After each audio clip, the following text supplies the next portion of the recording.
Welcome in, Hawks fans. Your boy Bryce Lewis back at it again for another Bleav In Hawks episode. And as you can see on the screen, we have a special guest with us today, Marlon, coming into the show, Hawks fan as well, to talk about some Hawks. Obviously, not talking about the greatest game in the world from yesterday, which we'll break down on today's episode, but a guy who knows his stuff. And I'm glad to have you on, sir. How are you?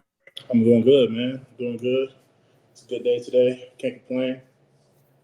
That's definitely good, man. Same here, man. Same here and everything like that. So we're going to talk about yesterday's game against the Pacers, man. We're going to talk about the Hawks trade rumors as it intensified once again from more just reports coming from different reporters around the league, and then just other stuff that may be also going on also around the league as well. So obviously, guys, before we get into it, before we start talking about it, don't forget to subscribe and like the channel. Go show some love to the video. Also, if you're listening to this through audio, same thing. Leave a rating or a review on the pod. Appreciate all feedback, everything under the sun. Appreciate you guys just tuning in and listening. Let me be a part of your day, man, and everything under the sun. And Marlon, let me know where they can find you real quick. All my socials are at Marlon's Room. And, yeah, man, anything graphic design related, I got a foot in. So, yeah, Marlon's Room. Yeah, and he actually puts out some pretty good work. So guys, definitely did you go check that out and show him some love and support him as well. But let's go ahead and dive into it, Marlon. So obviously yesterday, the Hawks coming off probably their worst defeat of the season, especially by margin yesterday, letting up 150 points to the Indiana Pacers in a game that frustrated a lot of fans. And I think with all the reports that we've been hearing recently, it would seem like the worst timing to have a game like that. Just starting off the bat, what were your initial impressions of the game and what happened against the Pacers? I mean, the Hawks, they're a really good first quarter team. And at the beginning, they start off, and then, kind of through halftime, after on third quarter, they kind of just start to just wither. I don't know. I think they need, a big man shooter. Like O can shoot, but, they need a guy who's, they know every night he's going to hit 3 or 4 threes just to make just for more spacing purposes. And then, I don't know, defense is just, I don't know, because I've seen Hawks play defense, but I don't know, something about after the third quarter, around the third, fourth quarter, where they just kind of, I don't know what it is. Yeah, it is tough, and that's obviously been an issue for even from last year. Defense has been an issue and something that you would hope that would improve this year, and it's reared its ugly head at multiple times. But at the end of the day, I think with this team, especially against the Pacers, who, if you watch the Pacers this year, they're a very high scoring team. They're a team that you got to get ready to play offense against them, but you also got to get ready to play defense because, like I said, they can run you out the gym through gym just shooting. And it just seemed like the Hawks came out kind of flat a little bit too with how they played. You have to play with a lot of energy when you're playing the Pacers too. And I think when you get off to those slow starts and then you have the deficit, it's just hard to come back from it. And it never really improved as the game went on, especially like you said in the second half. It seems like that's where the Hawks usually, if it is competitive or if they have a lead, that's when things start to change or get worse. And just was not their night at all. Yeah, I was at the game the other day when they played. Who was it? The last home game. Who they play? What team was it? I forgot. Oklahoma City. Oklahoma City. So I'm at the game. We up by a good amount. And, we had some friends who don't usually come to the game often. They were like, oh, yeah, okay, the Hawks got a little win. And I'm talking to them like, just wait. After halftime, it's not over yet. And then the league goes from 18, to 15, back to 18, 8, now 6, now it's tied, now we down. It's just, I don't know. I think they really got to I don't even know if they really need another player or need to make any trades. I think they might just have to sit down and just kind of kumbaya and just kind of have a little meeting and just, because they have all the talent. You got shooters. You got Bogey. You got DeJounte, Trey. You got big man. You have a really deep, even Trent Ford starting to get in there and hoop. I think you have the players, but I don't know if it's like a internal thing or not, or they just got to sit down and kumbaya and just kind of figure out what's going on. But I think they have the talent, and they probably have a good 8-man roster, eight-man deep little rotation they can go through. But I don't know. Even when Tyrese and them came to Atlanta, he went crazy. But it was a both teams couldn't guard a sheet of paper that night. But it's a good high scoring, a high scoring game. But I don't know what it is with the Hawks. They just gotta. I think they just gotta really figure out just little things. I know they have to sit down and talk with each other, but just defensively wise, I just feel like they're not. They're just not a. They're not. They don't play defense the whole game. Mm. And the Yeah, beginning, in the fourth maybe, but the whole game, I don't think. I think they just kind of get comfortable and chill. But that's a lot of teams though. Teams aren't really locking on defense. Like for practice, I don't think they're really practicing defensive slides and rotations. It's kind of just to go out there and fill it out type of deal.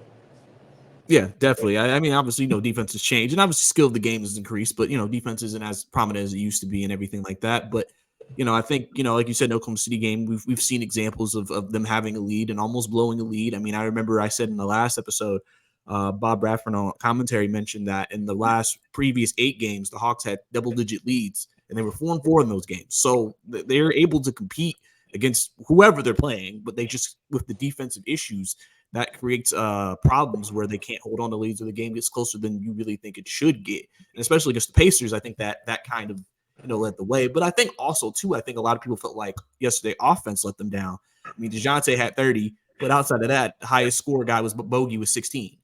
Trey didn't have a good day. Jalen was okay in the first half, but second half, it's like the game just was not there. Bay's been struggling a lot this year. He's been very inconsistent with his shot. And then you got 3 from Okongwu, 6 from Garrison, 6 from Trent. I mean, yeah, we got some crunch time. I mean, some like garbage time minutes from Seth and Bruno and AJ, but it just realistically within the heat of the game, the Hawks just didn't get the same offensive output they're used to getting, because they're used to scoring 120, 130 a game. I think it was just a bad night. I don't think that game really, because to lose by 40, was it 40? It was like about 34. 34. I feel like yesterday wasn't really up or down the season. But let me ask you this: do you think the Hawks need Draymond Green? I personally no, because I think here's the issue with Jalen's emergence. You don't want to do anything that will stunt his growth. And I don't know if breaking in Draymond is necessarily going to improve the team that much. And I also don't want it to stunt his growth as well, because Draymond is kind of basically a point forward for Golden State. And I think Jalen could be that for Atlanta. So you really don't want 2-point forwards in your starting I don't see Draymond being a point forward anywhere else besides Golden State. I feel like he'd just be just like a defensive anchor. Maybe talk on defense, because I don't hear anyone on Atlanta really, hey, back, left. Oh, you good. I don't really hear that. And I go to every home game. I feel like they need somebody like that. I'm not bringing the ball up and point forward and playmaking. No, that all that. Not that's only a Golden State thing. But I just feel like somebody like that, an anchor who really tell or get Clint wild. Hey, no, you good. Hey, you could I don't really hear any talking or anything like that from the bench or on the court. No, I mean, I get that for sure. I mean, I think too, the thing is though, Draymond's older too. So it's like, what do you want from him? That's the question. If you're, because I mean, he's not going to give you. I mean, he has every player has that occasional night where they can score. But I mean, what are you getting from him? Especially like because you don't want to bring him in there for him to give you 5, 5, 5. I think you want something more productive from that spot. So even though you're right about the defensive communication. Yeah, I think he's only 5-5 because he's in Golden State, so he's not even looking at the basket. But I feel like if he went somewhere else, got a fresh start, then he could go back up to 10. And just that defensive, with someone out like missing assignments who would get on, I feel like the Hawks might miss an assignment, and it's like it's cool. It's not like Draymond or really, I feel like he really let people know, let him have it, just something like a little anchor defensively to really, keep everybody in line, and just like a quarterback out there. Like, let's say you might get beat back door, he might say, hey, listen, it's coming up again. Watch that. Like somebody who can just really. That's just my opinion. I feel like they need, something like that. Yeah, I mean, listen, we're hearing, and I'm sure you've heard them too, all the rumors right now of players connected to the team and potentially guys getting moved. I mean, they even think about from Golden State, Jonathan Kuminga. I don't know if you saw that tweet about potentially the Hawks being interested in him. I don't know how you feel about him from Golden State. Who was all on that potential trade again? Jonathan Kuminga. They said there was a tweet that was like Atlanta may have interest in acquiring him because he's unhappy in Golden State right now. For who? I don't think there was like an actual trade construction. So, hypothetically, who would you want to see that work for? I mean, if you're gonna trade, if we got Kuminga, then I'm assuming I would assume at the center of these trades, DeAndre Hunter would be at the center of these trades. I would assume. I don't know what does Kaminga do better than. See, it's weird to see because Kaminga in that system, he's so I can't see him doing anything other than just being a power forward. You know what I mean? Mhm. Slashing and cutting. I feel like we already got enough slashes and cutters, but I don't know. I I don't know mean, if hey, he. Kaminga feels like he's not reaching his potential in Golden State, or he can't reach his potential to Steve Kerr. So he feels like he could bring a lot more to the table. And I think some people are also high on Kaminga because of that. They feel like he can bring more if given the opportunity. I don't know. Can he shoot the ball? Is he a shooter? 3-point shot isn't the best. That is one of his weaknesses right now in his game. I know he can dribble ISO and go to the cup, but I haven't really seen. I don't like. It's not really hard to do. You know what I mean? I feel like it's not going somewhere else. Is just like, all right, you're gonna use ISO, go to the cup and try to dunk. Is that really like what's like? I don't know his full potential. I was watching the Give Arenas podcast. I stay up on basketball knowledge and podcasts stuff like that. Give Arenas says in your third year in the NBA, this is who you are. This is this is who you are. This is what you do. This is who you are. And I got one of my best friends. He played with the Bears for the last 5 years. He was in the XFL last year, and he said even the NFL. And so by year 3, this is what you are. Kaminga is in what year? This year 4. Actually, I No, don't know what year this Kaminga is is. 3. This is 3 for him, isn't it? Yeah, this is 3 I think because he came in so. with Jalen. He came in with Jalen and Moses Moody. Yeah, those are my guys. So this is year 3. So whatever you're doing now, I mean the season's still going on. I mean he's still young, but I feel like whatever you do after this year, it's just that's just who you gonna be. I mean, yeah, I mean that could potentially be it, but I mean, I could also make this suggestion too. I mean, even though we saw flashes of with Jalen the first 2 years, he really wasn't given that opportunity till this year to show the two-way player he is now. Year 3. What do we see? So, but he was given the opportunity, and I think that's Kaminga's case. He's not given the opportunity. What's given? Like define given. Like the given So, opportunity. so basically, Because I'm a big believer in you're not giving anything. You go and take it. You go and make it happen. yeah. Like So, Jalen. Jalen's been the first person in the gym for the last 3 years. hey, I So feel like like from what I've he's seen in been the the first. offseason, I know he's working. He's been the first person consistently in the gym for the last 3 years. So given, I feel like you gotta. They see it. They track who comes in. They see what hours you do. They know what's going on. So I don't know what Kaminga's doing to not, to be sitting down the last 18 minutes of the game. I don't know if it was, but I don't know. I just know. I feel like the work shows. Like if you really, really, really do what you're supposed to do, I feel like it shouldn't take 3 years. Is a good enough time to, you know. I mean, yeah, I mean, but obviously, there's some guys who are late bloomers. I mean, it happens. It's a crazy game, with all different opportunities and guys getting different situations. So, I mean, and then there's a couple other. I mean, mainly most of the young players in Golden State aren't happy, but that could be a whole other topic right there. Yeah, I see. That's what they say, Moses and Jonathan. But I mean, Moses probably I can see because I remember one game, me and my friend watching it. I think he scored like 3 or 4 times in a row, and then he just came out the game.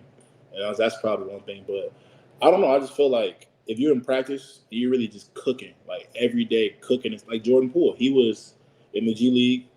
He was kind of, he was. I think he was statistically the worst player in the NBA his rookie year, and then his second year he came back. They started hooping and going crazy. Then they ended up winning the championship. So I feel like to go from the G League to starting in Golden State, the same team, same coach, same core. I don't know. I don't know what he's doing in the offseason. I don't know what his practice are like. I'm not saying doesn't work hard, but I'm just saying like I just feel like if you're just undeniably just cooking every day in the gym, working out, going back again, training, going back again, watching film, calling your coaches, talking to them, then I feel like you gotta, you know. But I mean, he's hooping though, right? He's balling right now, though. I mean, Draymond's out. I want to see what happens when he comes back. What they're gonna do with that? But I mean, luckily, I actually have a friend that's a Golden State fan. Kaminga played 37 minutes last night. Actually, had the highest plus minus on Golden State when they beat Detroit. So I know he messaged me about that. He was just like, "See what happens when you play him." I said, "Listen, man, listen, I don't know what's going on over there, but hopefully things work out for you guys." But yeah, I mean, okay. Let me ask you about this then. So what do you think about the DeJounte situation? What do you think about that? What do you think about his fit with the team? What do you think about everything that's going on with him? Because he's at the big peak of trade rumors with people thinking he's requested the trade even though no one's actually said it yet. I think losing fixes everything. I You feel mean like winning? I mean that's what I meant. Yeah, you I you feel good. like You good. winning. I feel like winning fixes everything. Now let's say this season, what's the Hawks record? What 14-18, 20? I think it's 14-20. I could be So wrong. you watch and I watch. So let's say out of those 20 losses, 10 of Yeah. those were in our hands and we dropped them. So if we're 24-10, does that people still want to leave? Whatever's going on internally, I don't know what's going on, but like, do you still want to leave if you're winning? But if you're close and you keep losing, I feel like losing, good teams don't say, "Oh, we need to trade." Like, if you're winning, "Oh, we need to trade." But as soon as you get to losing, it's like, even with the Lakers, like they started off pretty good, then they watered down after the playing tournament. Before the playing tournament, down they were, "Oh, this is the team we need." But when you get to losing, you get to, you know what I mean? Mm. Even Jonathan Kuminga, if they would have won that game versus Denver, you think he would have? You think he would have? You know what I mean? Mm. Am I happy with my minute? Yeah, you didn't play the last quarter, some change, y'all lost. I feel like, if you're losing. It's like you're playing 2K. When you play with your homies, you keep losing over and over again. You just think, man, I need the players to play with me. I can't do this with y'all. But I think winning cares at all. I think they just gotta get a little streak, and then hopefully DeJounte stays. I like him. He's a cool guy. He's a better person than he is a basketball player. Yeah, for sure. I mean, he's always been great. I mean, I just remember how he's been so uplifting to a lot of the players like Jalen, how he was uplifting the guys like AJ, especially last year, how he's been big for them. And, even now, I think people are trying to, make it seem like, oh, he's just maybe not as good or he's not this. And I'm like, well, God, I mean, he's playing a different role. I mean, he was a point guard in San Antonio. He's a 2 here who plays point guard when Trey comes off the floor. And so that's been an adjustment period for him. And I mean, I think through some things the last few weeks, liking some tweets about maybe not getting the proper rotations in terms of playing time. And then also it seemed like he was maybe going through a downtime, mental health. Obviously, AJ also went through that recently, but he had a little mental health check, and it seems like he's in a better place now, which I'm glad for, and I hope he's okay. Which has resulted in him having probably he's had a pretty solid last 3 games, I would say, from him as well. So I think that, he's done a lot of good things for them. But I mean, from what you've seen, do you feel like him and Trey have played well off of each other through what you've seen so far? I mean, I think so. And then that third and fourth quarter, everybody falls apart. So I don't know. Like first half, yeah, but second, I just don't know. But I just know you're losing, and you're losing the teams you should beat. You probably like we were up. What's going on? Like, so I just feel like if they won 8 or 9 more games, then none of these things would come out. Yeah, I None of get these that. I things get would that. be I feel like even with the Golden State situation, they were up 20 with 5 minutes left. As soon as they lose, just randomly, Moses Moody and Kuminga we didn't. They just say, yeah, they want to get out. So like the people just said after the game, who they talked to. I'm sure after the game they probably went straight home. So who's getting these? Who's getting these reports that as soon as the game is over, and then 12 hours later in the morning, you wake up the next day and they playing over there in West Coast time, so they're really done playing around 12 midnight. So then you wake up at 8 in the morning and it's just they're not happy. Where'd that come from? How'd you get Hey this? man, they said they text Shams right after the game. Yeah, they just call them. Hey man, I'm not happy. I just don't know. Hey, that's what they said about Darvin. If DeJounte were to leave, who would you want to replace him? I think that's actually interesting. I think that leaves an interesting spot at the 2. I've said that obviously Bogey could be the 2, but I think personally Quinn wants to keep him on the bench for just the offensive firepower he can bring off the bench, and he's been a good 6 man. Which I agree with. He's slowly creeping into my top 10 favorite players in the NBA. Yeah, like He's Bogey's so been great. nice. He's so nice. So my roommate is Jalen's manager. So we go to the games. The game starts at 7:30. We leave the house 5:30. We get there at 6, and we watch the players shoot around and warm up. I can't remember the last time I saw Bogey hit rim on a shot. It's just so pure. It just comes off. It just comes off the same way every time. He does that thing where he pivots and he spins around in a circle, and then he just spins back around, and then he just lets it fly. And he's so nice. Yeah, Bogey, especially because his knee right being this year, you've seen it. You saw it if you watch any FIFA play, and you've seen it now in the season. He got himself right, and you can see his shots going down for sure. But I mean, if we move off DeJounte,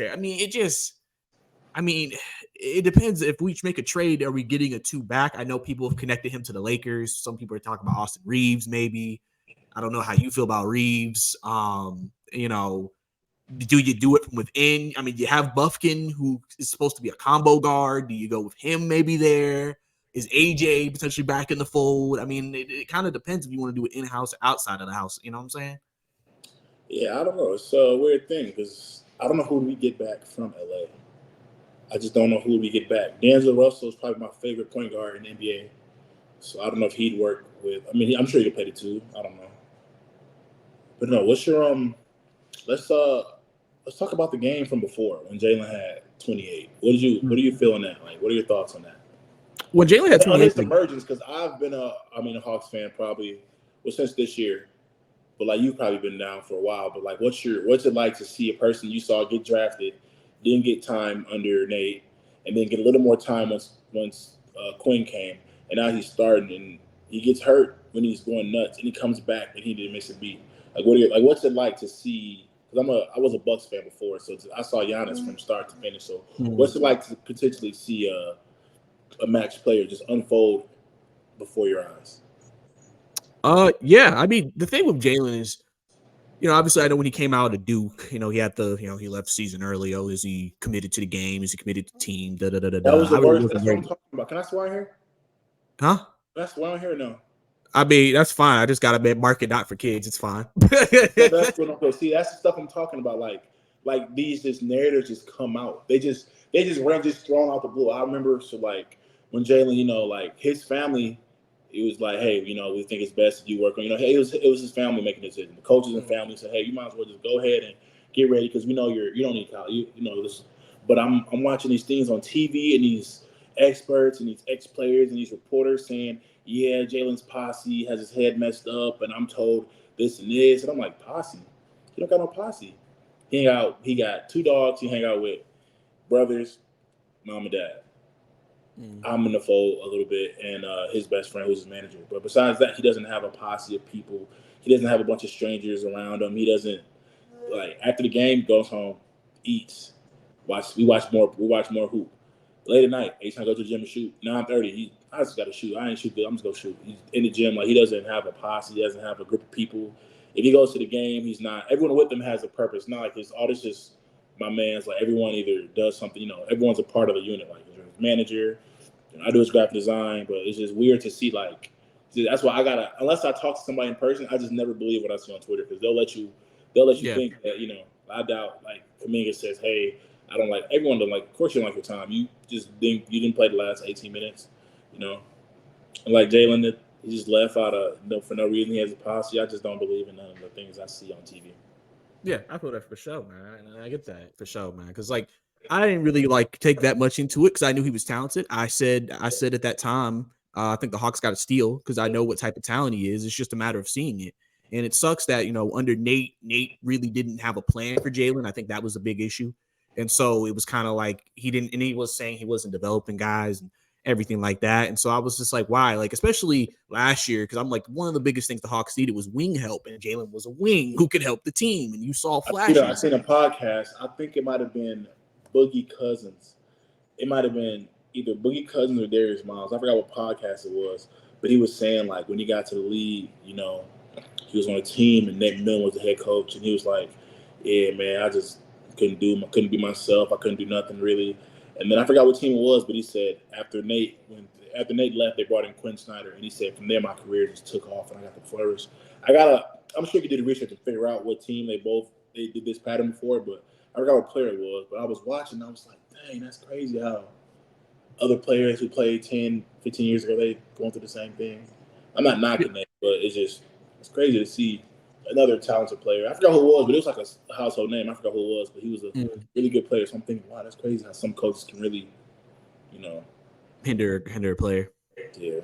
Yeah, I mean, I get that, man. So, when we saw the flashes, I was really basically just like, yeah, he should. I was like, hey, we need to give Jalen run. Like, we need to give this man playing time. Like, I was pushing the narrative all last year. Like, we need to get Jalen Johnson the ability to play because he does well when he plays. And I don't understand how he can have a game where in like 10 minutes, he'll give you 8 points, 4 rebounds, and a couple assists. And then this man, Nate, would say, all right, you're not playing the next game. Like, it didn't make sense to me. So obviously when Quinn came in and actually gave him the ability to play, you could actually see it. And then having a full offseason where I assumed that Quinn was like, hey, next year you're going to be a big part of this team.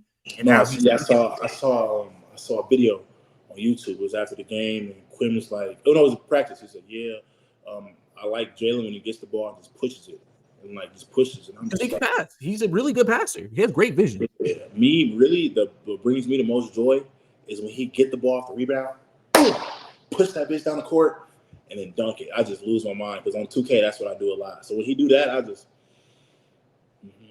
I just like to see that gallop and that one leg and just take off, and it's just wow. I don't feel like even opens up the court for other players. Like his lobs to O, like he gets to transition, just pops it up to O. Just I don't know.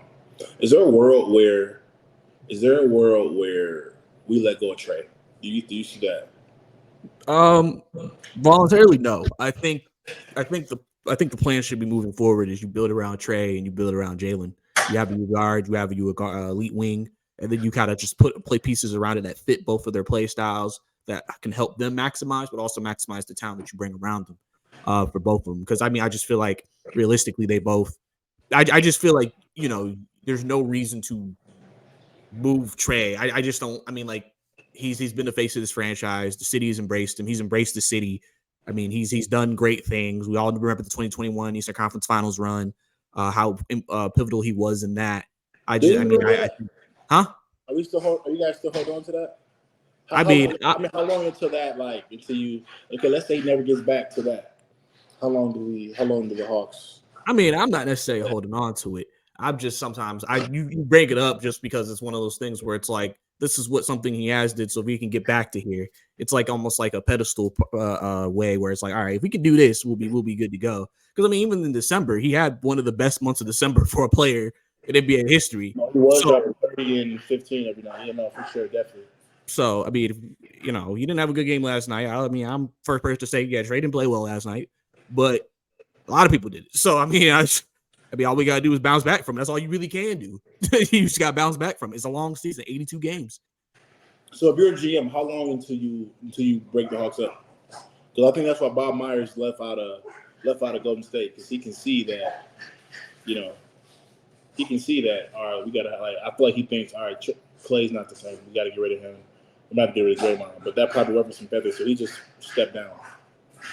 I mean, I feel like right now, with Quinn, I think you should stay committed to trying to be competitive, but you may have to retool some things, so you may have to change some pieces out around you. Like I said, I don't think Jalen or Trey is going to be moved. I just think they're going to maybe they might try to retool some things. Obviously, DeAndre Hunter, like I said, will be the main person who would probably be moved. I don't know what they'll do with Clint, even though I would like to see OO be a starter, just to give him a chance to kind of drafted him. He just gave him an extension. Let's see if he's worth it or not, like legitimately in a starting role. The same player. I feel like Clint. If I squint and do like this, I feel like they're both the same type of player. But O can't shoot the ball though. I feel like O is better just offensive player. Clint pretty much is a better rebounder and probably shot blocker. I think O is a better defender and offensive player. I feel it.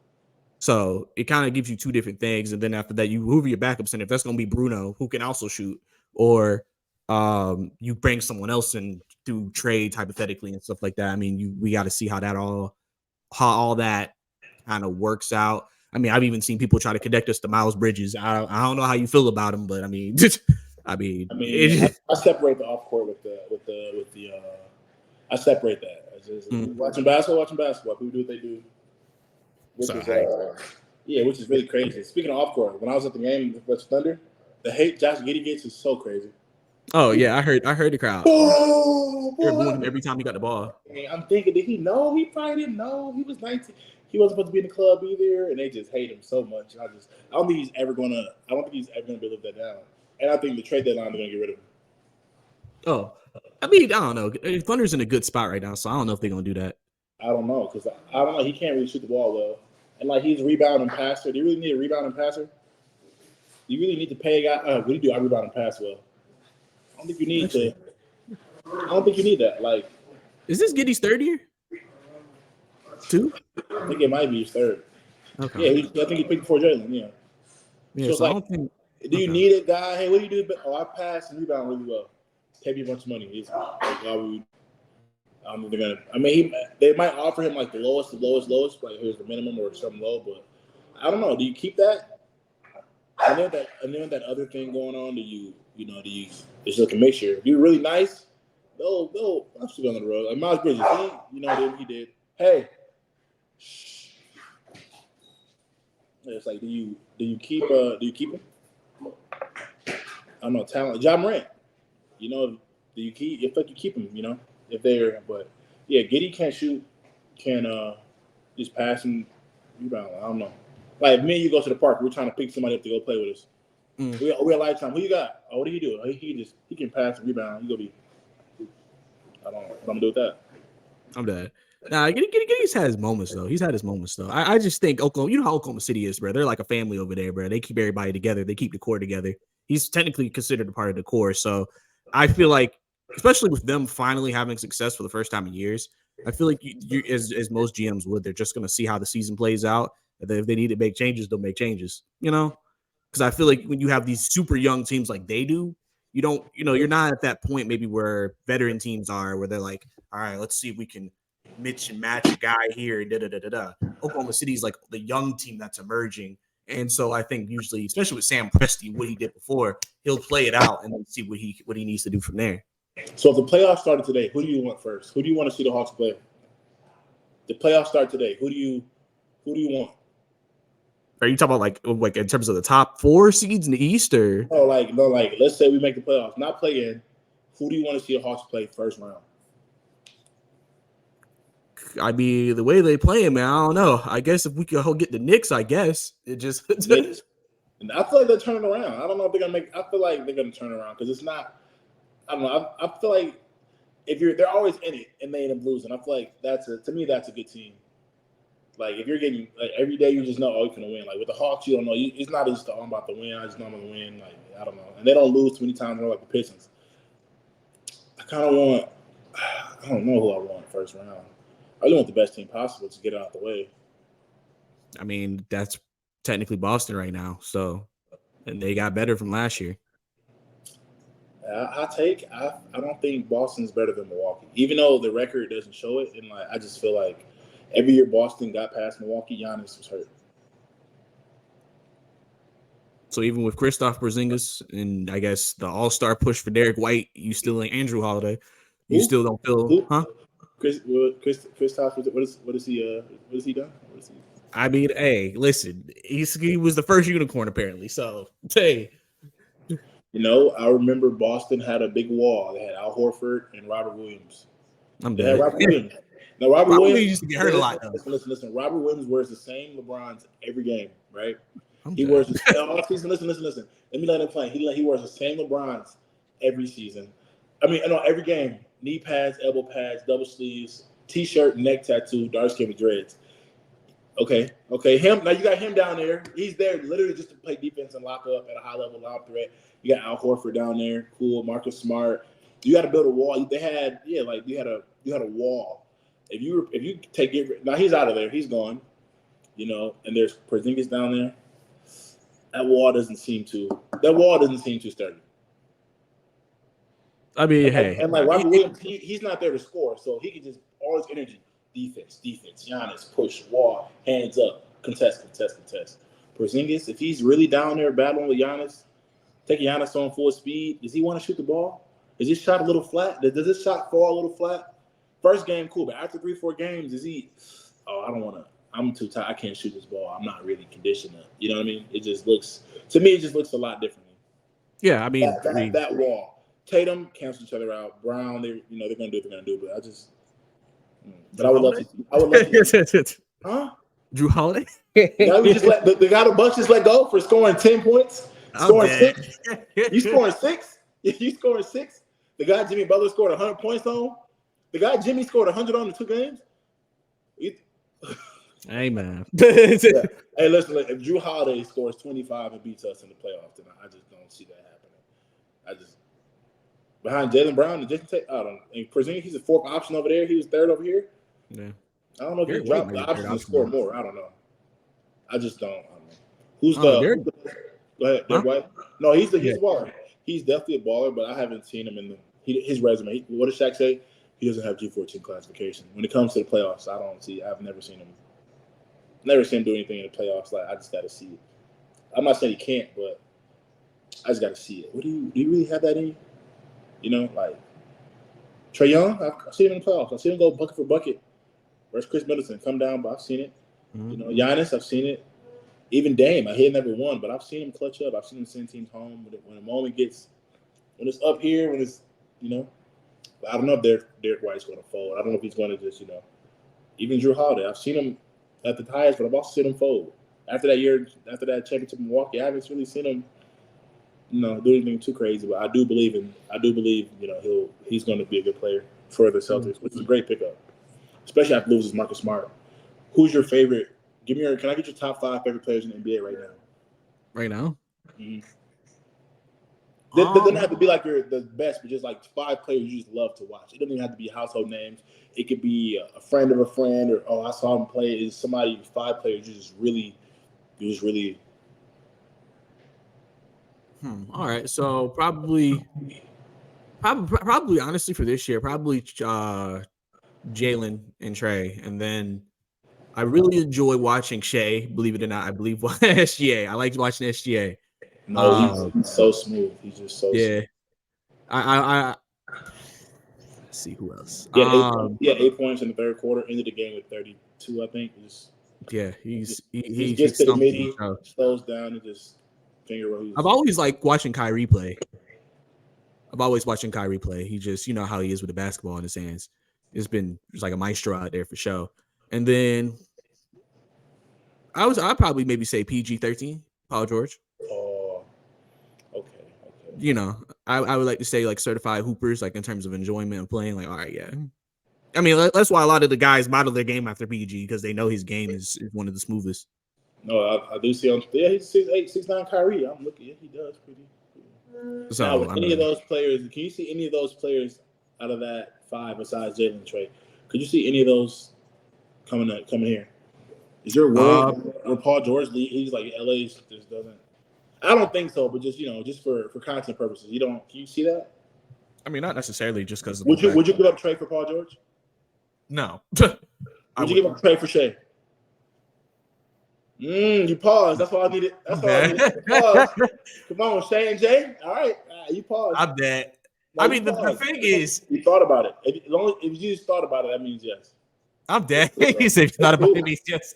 It's cool. I would never turn on Ice Trae, but if you will, then that's just you, bro. I can't believe it. This man trying to push a narrative. No. Nah. Now imagine waking up tomorrow and you see that Bryce Lewis says that Shea, you'd be like, I didn't even say that. Exactly. Never hear about that. I have to turn the negative into a positive. If it brings people to the channel, I can't complain. Yeah, they be gotta turn negative into a positive. Just imagine. I never said that. You used to be wow. I can't believe. I would stick with Trae for real. Just because I'm riding and die with the guy. So I mean, I feel like they both gonna give you 30 a game. I don't know what the particular difference is.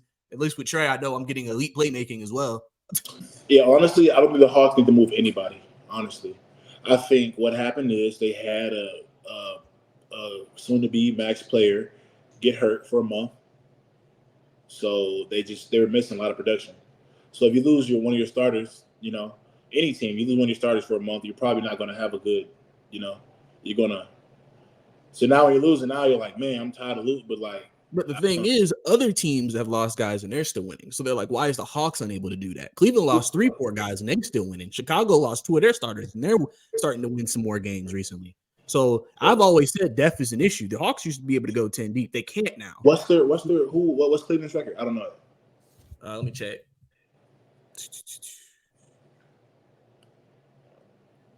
Cleveland's record is 20-15. They're on a 2-game winning streak right now. Who did they lose out of their? They lost.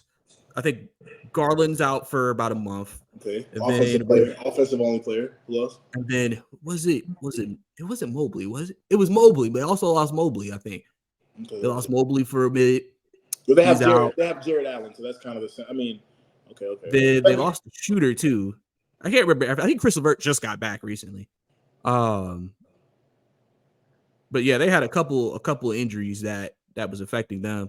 Yeah, Garland, Mobley, and then I guess nobody's really worried about Ty Jerome. So yeah, those are your guys. So that's 2 starters, and Garland's probably your second best player. Who else lost some people? You said Boston. Who else you said? Who else did I say? I said the Bulls have been playing better as of late. Who did they lose? There's a Levine and Vucevic. Offensive players. See, I feel like Jalen's he's a high caliber. Like Jalen's a 2-way for sure. I feel like I'm saying, like, if you lose your offense, okay, you can have a guy play offense, but you lose. And Caruso's been in and out of the lineup too. Yeah, defensive guy. I feel like you're losing a 2-way player. Like, his offense and his defense mirror each other, so it's like, I'm gonna help over, chase down blocks. Even if I just clog up, like, I watch every game, he guards the best player. I've seen him guard Giannis one-on-one. Like, everyone you name isn't going to guard Giannis and Zion and be asked to score 15 to 18 a night. So it's like, it's the difference who's a 2-way player. Like, I'm trying to think in my head, like, 2-way play. Like, if Boston were to lose Tatum or Brown, it's like, okay, now we're losing offense and defense. Like, like, I think is the thing with Jalen, is yes, we lost Jalen, and that was big. Obviously, he's like top 3 player of the team now. But the issue was that my issue was the end of the bench, because we're playing guys like Garrison Matthews and Wesley Matthews, and they're giving us, they may play a total of like 15, 17 minutes, and you're getting like 3 points. And I'm like, we lost Jalen. We just lost 15 to 16 points, about 6-7 rebounds, and like 3 assists. And if we're only getting 3 points from 2 extra players who are playing, I feel it. we're losing something. But I feel like if you lose the elite 2-way player, then you're not going to have a good. You're going to have a bad month if you lose for. I think that's why they're struggling now, because even though people hate DeAndre Hunter, that's why I was like, oh yeah, Jalen and DeAndre are back, blah, blah. Now DeAndre's out for I think another week. As much as people may not be the biggest fans of him, he's technically a 2-way guy, and you lost him. I had no idea the streets wasn't rocking with him. I had no idea. I didn't even know the streets didn't like DeAndre. I feel like DeAndre's fine. I just think people want more from that spot from him, and sometimes he doesn't play with the smartest basketball IQ at times. Mm-hmm. So I think people just get frustrated because they feel like we need more. Because the thing about DeAndre is like, sometimes I feel like he's one of those guys where he guards quicker players, like guards. He struggles. Where he guards more traditional forwards and wings, he's usually better against them. That's why I always say, like, teams against the Heat, I always say he's like key, because Heat are a more physical team. DeAndre's a stronger guy. He can physically match up with them. The Hawks lost 2 of their starting 2-way players whose offense and defense are kind of. Yeah, it'd be a complete shame. You're going to lose. You're going to lose games. You're going to lose. People want to get upset. You're losing. Like, no matter who you have, you're losing. You're gonna like. Remember when the Lakers had all those star players? Russ, everybody, Melo. You're losing. You don't know who's in the locker room. You're losing. You're going to be upset. People are going to say, "I want to leave," and I'm upset.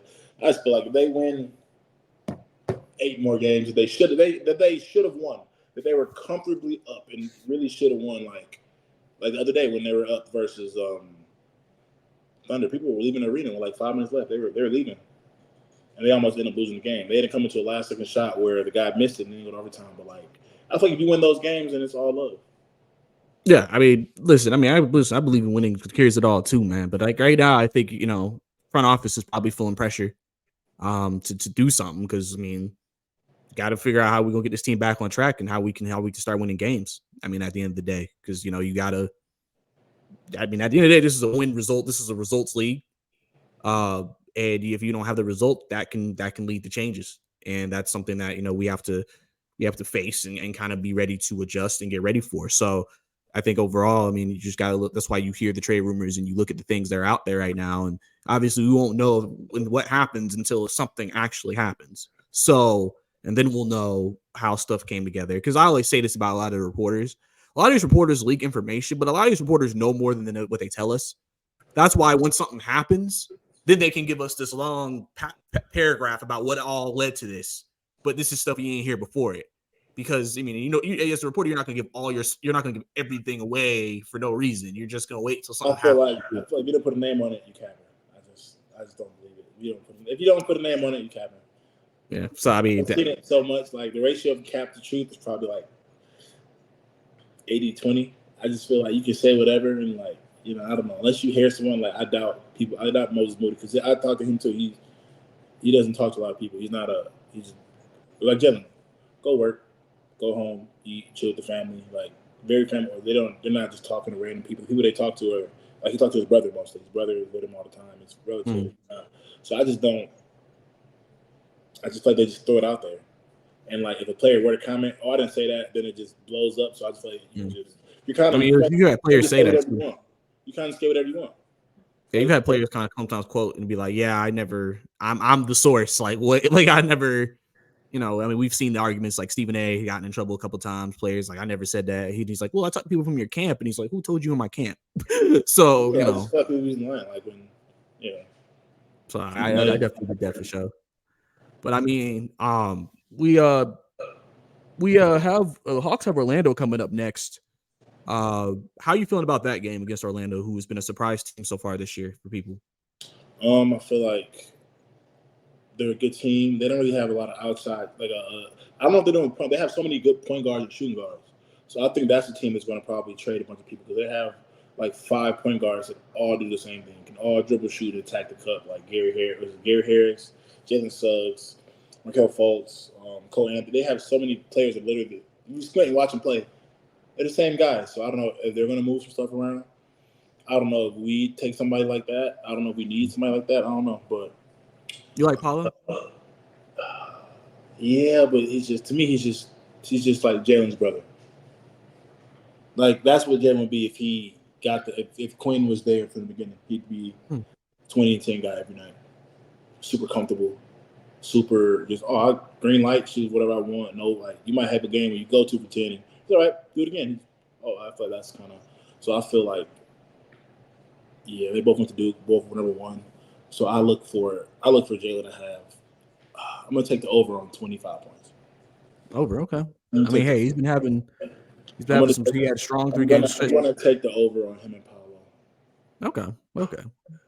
Gotcha. Do you think Hawks get back on track? Do you think they get the win in that game? I think they do, and then I think it's in Orlando.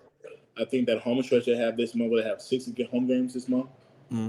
I think if they win those games out, everyone stays.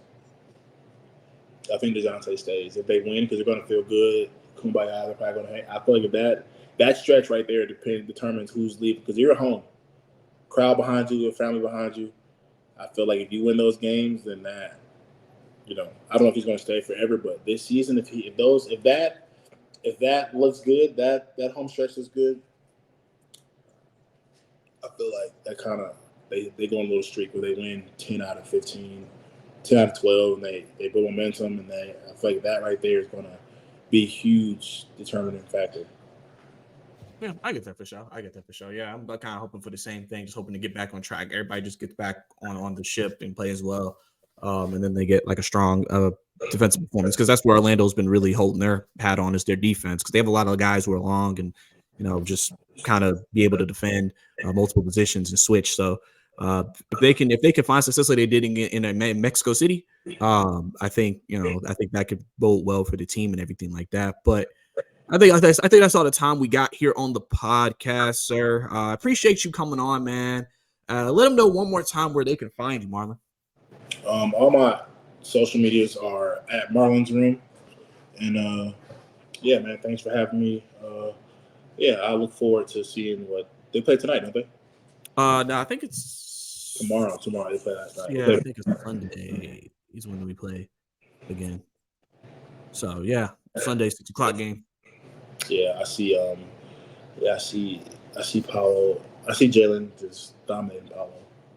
Because I don't think he's ever said it, but they look the same. You do the same thing I do. Both went to Duke, so I feel like it's probably like a game he probably circles. Okay. I like that take for sure, man. But like I said, guys, it was your Bleav In Hawks podcast. It's your boy Bryce Lewis. That's Marlon. See you next time.